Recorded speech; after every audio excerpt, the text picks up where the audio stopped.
เนาะวันนี้เรามาสัมภาษณ์ลูกค้าตัวจริงเสียงจริงเลยเนาะที่ว่าหาเรื่องลิซิดวงทวารเนาะค่อนข้างเป็นมาหลายปีเลยอันนี้นะวันนี้เรามาสัมภาษณ์ตัวจริงเสียงจริงเพื่อนเลยเนาะว่าเพื่อนเป็นไผ่มาแต่ใส่และเป็นหล่นสำหรับเคยทักษะแนวไหนมาได้น้อยนะก่อนจะมาเจอสนิตินเขาเนาะโอเคสบายดีเจ้าสบายดีทุกคนเนาะเขาชื่อว่าน้อยเนาะปัจจุบันก็อายุ34 ปีเนาะเป็นคนที่ฐานบ้านเกิดกับอยู่ที่บ้านปากซานเป็นคนที่ว่าเป็นญาติลิซิดวงเนาะก็คือเปิดใจลงกันเลยเนาะมื้อนี้ก็ถือว่าโอกาสดีเนาะได้ขึ้นมาเยี่ยมชมว่ามาเอาสินค้าอยู่ที่ศูนย์นี่แหละเนาะเพราะว่าก่อนหน้านี้ก็คือไล่ย้อนคืนเนาะ8 ปีหลังเนาะเป็นลิซิดวงมาถึง8 ปีเนาะทุกท่านเป็นมาระยะที่3เนาะ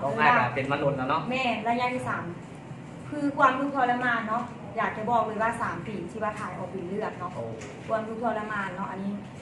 คือพยายามคือว่าจะหายาอย่างกับยาเนาะที่ว่าเขาจะบอกว่าอันนี้แหละมันดีเพราะว่าจะเป็นยาสมุนไพรยาต้มยาหมอพื้นบ้านเนาะหรือว่าไปป่วยอยู่ในแบบคลินิกนะอยู่ประเทศเพื่อนบ้านเฮาก็ไปพอต่างประเทศคุณแม่ไปพระเจ้าก็บอกว่าเป็นระยะนี้ต้องได้ผ่าตัดได้ยานเนาะคำว่าผ่าตัดแบบว่าตัวเองก็อายแบบสิไปเปิดแบบมูทวารเนี่ยกับเจ้าเบิ้งแล้วมาตัดเป็นใจเนาะก็คือยานที่สุดเลยความเสี่ยงเนาะเพราะว่าอย่างเห็นมู่น่ะเป็นแล้วกับอันนี้แบบเรากลับไปผ่าเนาะแต่ว่าเราผ่าแล้วนะประมาณระยะเดือน1-2 เดือนมาแล้วออกจากหมอมาเนาะคือเจาะพระเจ้าเจาะท้องก็อะไรกับใส่ท่อต่อเวลาเราจะถ่ายเลยกันเงี้ยวหนักกระยางมันจะออกข้างๆเนาะหลังจากนั้นตัวเองไปเยี่ยมผู้หูเนาะถ้ามันขนาดนี้เลยว่ะนะก็เลยแบบยางน้อยมันจะมี3 ติ่งเดออกมาเนาะและการถ่ายเป็นเลือด3 ปีคือมันจะเป็นหัวแข็งๆเวลาไปถ่ายว่าง่ายเลยเนาะแบบบ่ได้อายเลยนี่แบบเข้าห้องน้ำ30 นาทีเหงื่อจนไหลใครย้อยออกมาแบบคือแต่ว่าจะเอาอย่างมันงัดออกเนาะเพราะว่ามันทรมานดีอันนี้ไผ่โบเป็ดบูฮูเลยเนาะน้ำตาบางทีแบบอยากให้แบบเข้าไปห้องน้ำออกมาแล้วไม่อย่างว่ามันคือถ่ายโบออกเนาะแบบนี้นะ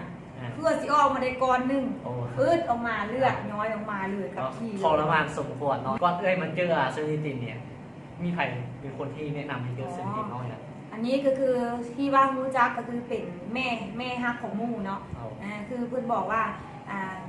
พันว่าเขาเป็นมาหลายปันนั้นนะคือบุกินผลิตภัณฑ์ตัวนี้ลงเบิ้งเพราะว่าอันนี้น่ะพระเจ้านำเข้ามาแต่ประเทศอเมริกาได้มาใส่เซอร์นิตินแล้วมีอาการเด็ดกินประมาณจะกล่องกินจะสุดละเริ่มดีขึ้นเจ้า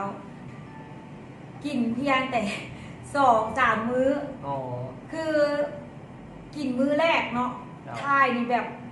ประมาณ6 ชั่วโมงว่าจะกินเข้าไปเนาะ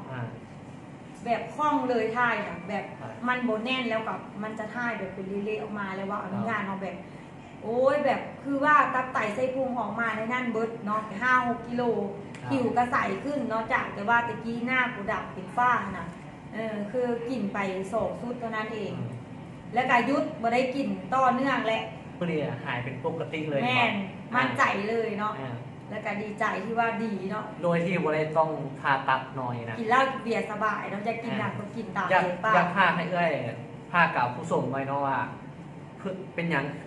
จึงมั่นใจขนาดนี้เนาะเจ้าอันนี้อยากบอกต่อเนาะว่าเป็นบอกต่อบอกบุญคนที่ว่ากำลังป่วยอยู่อยากทนทุกข์ทรมานเพราะว่านวัตกรรมใหม่ตัวนี้แบบสุดยอดเลยเซอร์นิตินเนาะคือเป็นผลิตภัณฑ์ที่ว่าอยู่ในใจของหลายๆคนเลยแหละเพราะว่าถ้าว่าเรารักษาทุกที่เราเป็นมา10 ปีเราก็หายได้แต่ว่าเรารักษาบ่ถึงบ่อนเสียเงิน10 ล้าน20 ล้านเซิร์นโลดเนาะแต่บ่หายเนาะอันนี้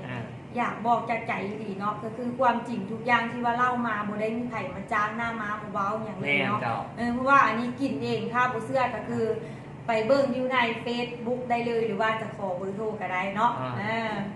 อยากพากไว้นอกเนี่ยเพราะว่าเซอร์นิตินนี่นะมันบริเวณว่าที่ผลิตอยู่ลาวหรือผลิตอยู่ไทยน้อยนะเพราะเซอร์นิตินเฮานี้นำเข้าจากอเมริกาน้อยนะสหรัฐอเมริกาเลยผู้ใดที่ว่าทับชมวิดีโอนี้แล้วเทื่อเป็นโอกาสเนาะที่ว่าที่หลีที่สุดเลยน้อยนะถ้าคนไหนที่ว่าเปิดโอกาสให้ตัวเองสุขภาพกับสิริขึ้นเนาะนี่นะกับสิริแบบน้อยเรียนเนาะเจ้าอันนี้เขาก็อยากพากไว้ซ้ำนี้เนาะสำหรับวิดีโอนี้เนาะอาจารย์สวัสดี